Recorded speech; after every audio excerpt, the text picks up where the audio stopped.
I'll never forget the moment Lisa walked through the door that evening. She had that glowing, carefree smile plastered across her face, the kind she used to reserve for me back in the early days of our marriage. Twisted something deep in my gut. I knew where she had been and, more importantly, I knew who she had been with. She set her purse on the counter and began humming, oblivious to the storm brewing in the room. Then her eyes landed on the photo sitting squarely in the middle of the granite island, framed by the dim light above. The change was instantaneous.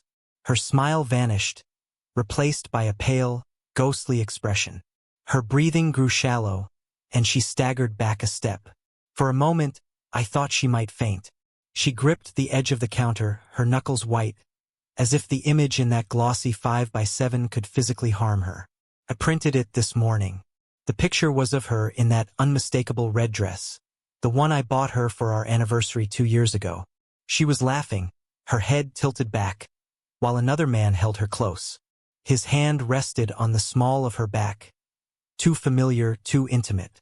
The background: a boutique hotel downtown that Lisa had claimed was hosting a ladies-only spa retreat. I'd hired a private investigator 3 weeks ago. It was surreal to see it so clearly. The betrayal, the lies, the double life she had been leading. The snapshots, the receipts, the texts captured by the investigator, they had painted a vivid picture. The truth stared at me every night from my laptop screen, daring me to confront it. And now it stared back at Lisa. What is this?" she finally stammered, her voice barely audible. Her eyes darted from the photo to me, pleading silently for an explanation that wouldn't come. "You tell me," I said, leaning back in my chair.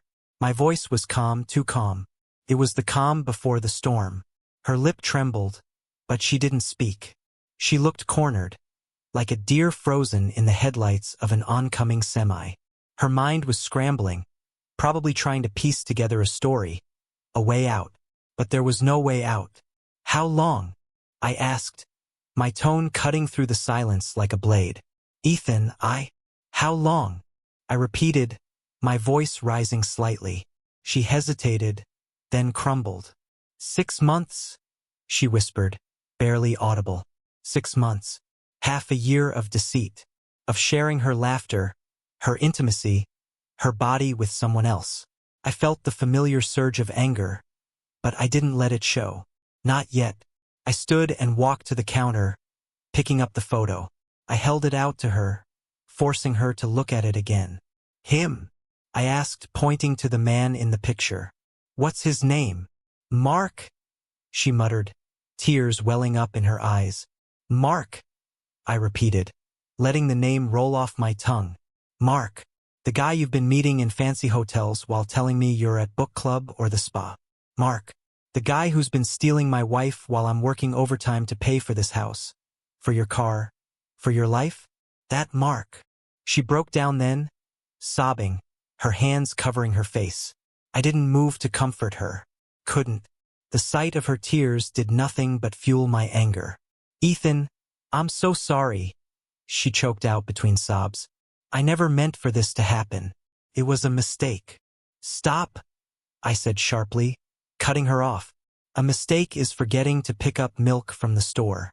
Sleeping with another man for 6 months? That's not a mistake, Lisa.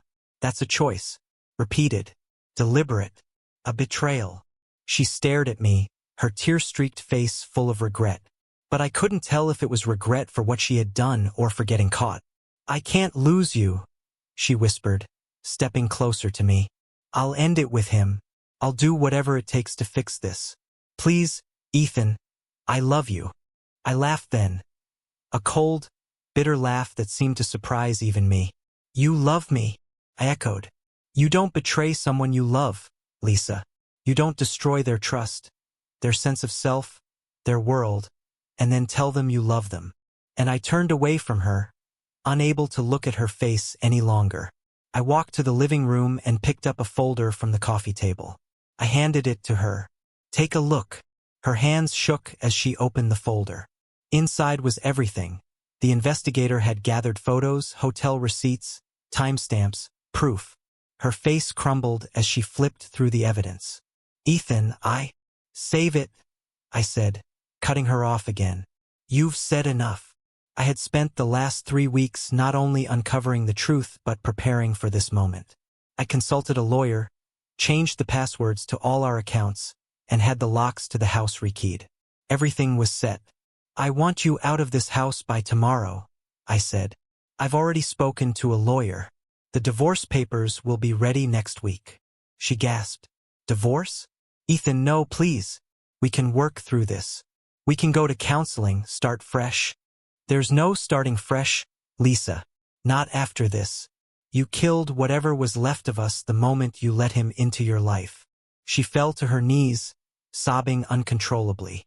But her tears couldn't undo the damage.